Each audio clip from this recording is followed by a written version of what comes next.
বিসমিল্লাহির রহমানির রহিম। কাছে কিংবা দূরে, স্বদেশে অথবা প্রবাসে যে যেখানে বসে আমাদের এই ভিডিও দেখছেন, আপনাদের সবাইকে জানাচ্ছি অনেক অনেক প্রীতি এবং শুভেচ্ছা। দর্শক, আশা করছি আপনারা সবাই ভালো আছেন এবং সুস্থ আছেন। আজকে আমরা কথা বলবো ইউরোপের সমৃদ্ধ দেশ স্লোভেনিয়া নিয়ে। হ্যাঁ দর্শক, ইউরোপের এই সেনজেনভুক্ত দেশে যারা যেতে চান তাদের জন্য আজকের এই ভিডিও, সাথেই থাকুন।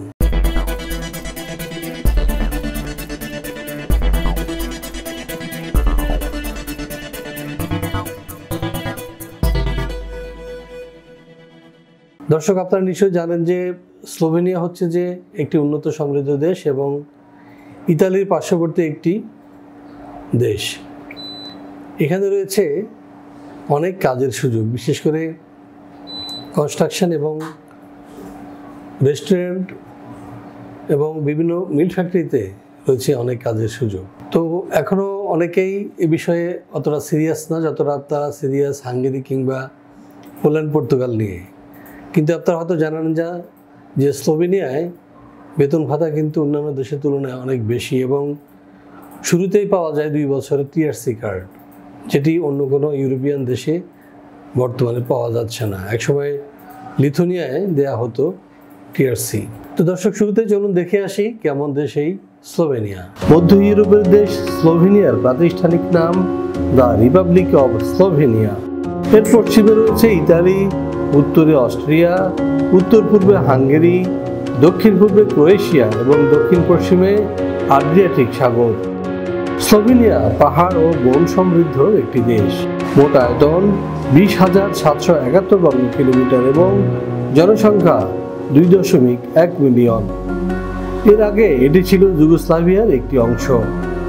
1991 সালের 25 জুন সর্বপ্রথম কোনো রাষ্ট্র হিসেবে স্লোভেনিয়া যুগোস্লাভিয়ার জোট থেকে বের হয়ে আসে এবং নিজেদের স্বাধীন ও সার্বভৌম রাষ্ট্র হিসেবে ঘোষণা করে। তাদের বেশিরভাগ স্লোভেনিজ জাতিভুক্ত। স্লোভেনিয়ার আবহাওয়া প্রধানত উপমহাদেশীয়। লুবলিয়ানা দেশটির রাজধানী ও সর্ববৃহৎ শহর।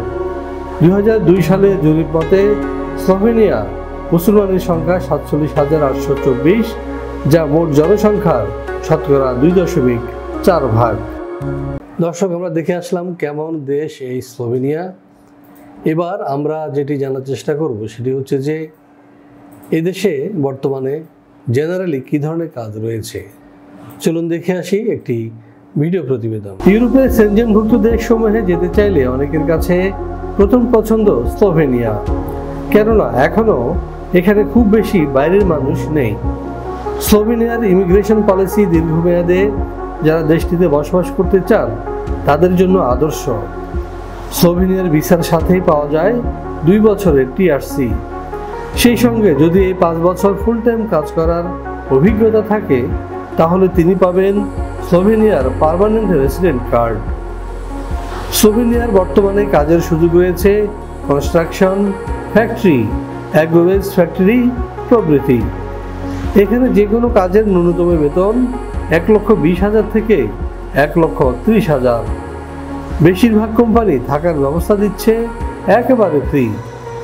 কোনো কোম্পানি দিচ্ছে ফুড অ্যালাউন্স। এছাড়াও পাওয়া যাবে স্লোভেনিয়ার শ্রম আইন অনুযায়ী সুযোগ সুবিধা। হ্যাঁ দর্শক, আমরা দেখে আসলাম কি কি কাজ রয়েছে স্লোভেনিয়া এবং কি কি সুযোগ সুবিধা রয়েছে। এখন প্রশ্ন হচ্ছে, কারা যেতে পারবেন স্লোভেনিয়া এবং কি কি যোগ্যতা থাকা প্রয়োজন। হ্যাঁ দর্শক, চলুন দেখে আসি আরও একটি ভিডিও প্রতিবেদন। 18 থেকে 45 বছর বয়সী যে কোনো বাংলাদেশি নাগরিক যেতে পারবেন স্লোভেনিয়ায়, তবে তিনি হবেন অপরাধমুক্ত এবং সুস্বাস্থ্যের অধিকারী। স্লোভেনিয়ার ওয়ার্ক পারমিট ভিসা পেতে আপনার প্রয়োজন হবে ছবি, পাসপোর্ট, এনআইডি, জন্ম নিবন্ধন, শিক্ষাগত যোগ্যতা সনদ, কাজের অভিজ্ঞতা সনদ, সিভি অথবা বায়োডাটা। ইংরেজির পাশাপাশি যদি স্লোভাক ভাষা জানা থাকে তাহলে আপনার ভিসা ঠেকায় কে। আমরা দেখে আসলাম কি কি ডকুমেন্টস লাগবে আপনার স্লোভেনিয়ায় ভিসা অ্যাপ্লিকেশনের জন্য।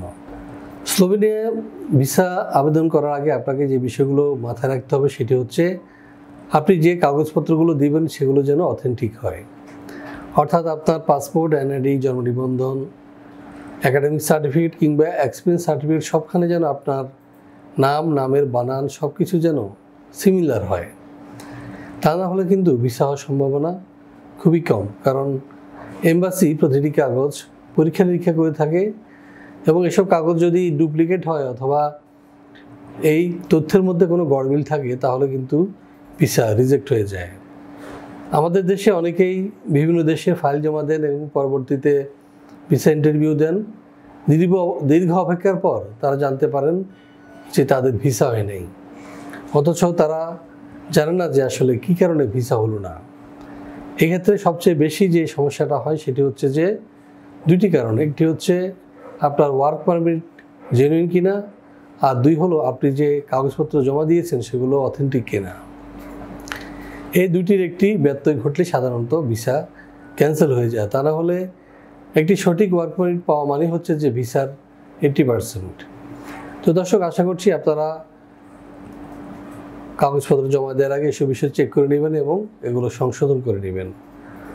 তো দর্শক, আপনারা নিশ্চয়ই জানেন যে ভিসা প্রফেসর ইউরোপের বিভিন্ন সেনজেন এবং নন সেনজেন মুক্ত দেশে যারা যাবে তাদেরকে মূল্যবান ভিসা পরামর্শ দিয়ে থাকে। এবং আমাদের মাধ্যমে যদি আপনারা স্লোভেনিয়া যেতে চান তাহলে পাশে দেওয়া নাম্বারে ফোন দিন অথবা সরাসরি চলে আসুন আমাদের অফিসে। আমাদের অফিস খোলা থাকে সকাল 10টা থেকে 6টা পর্যন্ত, এবং যারা আমার সাথে দেখা করতে চান তাদেরকে আসতে হবে দুপুর 2টার মধ্যে। আর হ্যাঁ দর্শক, আমাদের অফিসের ঠিকানা, ফোন নাম্বার সব কিছুই কিন্তু আপনারা স্ক্রলে দেখতে পাচ্ছেন। পাশাপাশি এই ভিডিও শেষেও কিন্তু আমরা অফিসের ঠিকানা এবং ফোন নম্বর দিয়ে দিয়েছি। সুতরাং আপনারা এগুলো ফলো করবেন, এটাই আমাদের প্রত্যাশা। অনেকেই ভিডিও দেখে আমাদেরকে ফোন দিয়ে বলেন ভাই আপনাদের অফিস কোথায়, কিন্তু আমরা কিন্তু ভিডিওর নিচে স্ক্রলে এবং ভিডিও শেষে কিন্তু আমাদের অফিসের ঠিকানা দিয়ে থাকি। আশা করি দর্শক এখন থেকে এই বিষয়গুলো ফলো করবেন। আর আরেকটি বিষয় হলো যে আমাদের চ্যানেলটি সাবস্ক্রাইব করবেন, কেননা আমরা সবসময় চেষ্টা করছি বিশ্বের যে কোনো প্রান্তে যখনই যে কোনো কাজের সুযোগ সৃষ্টি হয় সেটি আপনাদেরকে জানিয়ে দিতে। তো দর্শক, আপনাদের সবার সুস্বাস্থ্য এবং দীর্ঘায়ু কামনা করে, মঙ্গল কামনা করে শেষ করব আজকের এই ভিডিও। সবাই ভালো থাকবেন এবং সুস্থ থাকবেন, নিরাপদে থাকবেন। আল্লাহ হাফেজ। ভিসা প্রফেসরে ফাইল জমা দিতে ফোন করুন 09666912045 অথবা 01735733080 অথবা 01735724716 অথবা 013127111252 এবং ইমেল করতে পারেন visaprofessor2023@gmail.com। আমাদের সম্পর্কে আরও বিস্তারিত জানতে ভিজিট করুন www.visaprofessor.org এবং বিভিন্ন দেশের জব ভিসার আপডেট তথ্য জানতে ভিজিট করুন আমাদের অনলাইন পত্রিকা www.visanews24.com।